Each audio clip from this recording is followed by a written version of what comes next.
Why Meghan Dumped Me, by the first boy she kissed. She was 13 when she dated Joshua Silverstein, a romance that ended abruptly when he abandoned her at a cinema. So what does he remember? During the summer holidays in 1995, teenage girls across America were captivated by the film Clueless, a romantic comedy based on the Jane Austen novel Emma, which tells the poignant story of a spoilt high school beauty flowering awkwardly into adulthood. The classic movie would influence an entire generation, giving rise to phrases that have become part of young people's vernacular, such as whatever and as if, and starting an enduring fashion trend for plaid miniskirts and white knee socks. For Meghan, however, who went to see the film shortly before her 14th birthday, it doubtless evokes bittersweet memories. After all, she arrived at the cinema proudly escorted by her first-ever boyfriend, Joshua Silverstein, only to be left alone in the stalls when he stormed out because the action was too slushy for his liking. The story behind this painful girlhood rite of passage might never have emerged if Meghan had been more discreet when invited to name the first boy she had kissed during an interview with television chat show host Larry King, in 2013. "Joshua Silverstein," she exclaimed. "I was 13, it was, like a summer camp, and I kissed him."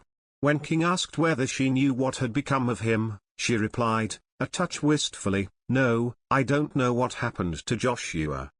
Mr. Silverstein, now the father of 2 children, aged 10 and 5, and working as a stand-up comedian, actor, writer and teacher, in his home city of Los Angeles, where he recounted how the romance unfolded. He and Meghan first met in the most innocent imaginable manner, at the Agape International Spiritual Center, a huge, ultra-progressive, trans-denominational church then based in Santa Monica, where she worshipped regularly with her mother, Doria Ragland. As she and Joshua were both budding performers, they developed a friendship. Romance blossomed when they attended a theatrical summer camp for young churchgoers. Meghan, who turned 14 on the 4th of August 1995, was still something of a tomboy, albeit a very pretty one, with wild curly hair and freckles. Joshua, a handsome and charismatic boy of African American and Jewish heritage, was more experienced. So, when their lips met for the first time, he says, he knew it was Meghan's first kiss, but it wasn't his. In fact, though it was a eureka moment for her, he can't even recall where that awkward first embrace occurred. "I don't remember. I couldn't even tell you, man." He laughs, adding, "But, I'm glad she remembers it." He goes on, "We were a couple of kids. We dated for the duration of the camp, probably a couple of months. We were just kind of enjoying the spark of it. We were into theater. We liked acting, you know, we were together every day of the summer holiday, because of the camp." Though they were inseparable that summer, Joshua says they only went on one proper date outside the confines of the spiritual center, and it proved catastrophic. That was the one when they went to see Clueless, which had been released in mid-July 1995.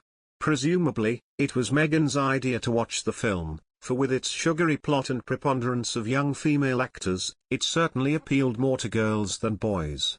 In all events, during the scene where the spoilt rich girl, Cher, played by Alicia Silverstone, kisses aspiring lawyer Josh, Paul Rudd, on a sweeping mansion staircase, Meghan's boyfriend could take no more.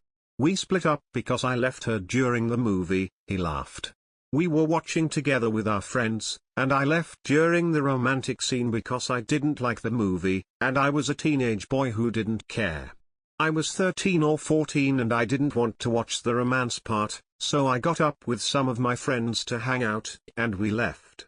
And then, I think the next day, we broke up." Joshua is biracial, like Meghan. His mother is African American and his father Jewish.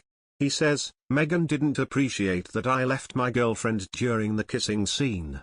I think I just couldn't relate to a bunch of privileged white people in a movie." He might not recall that there are actually also black stars in the film.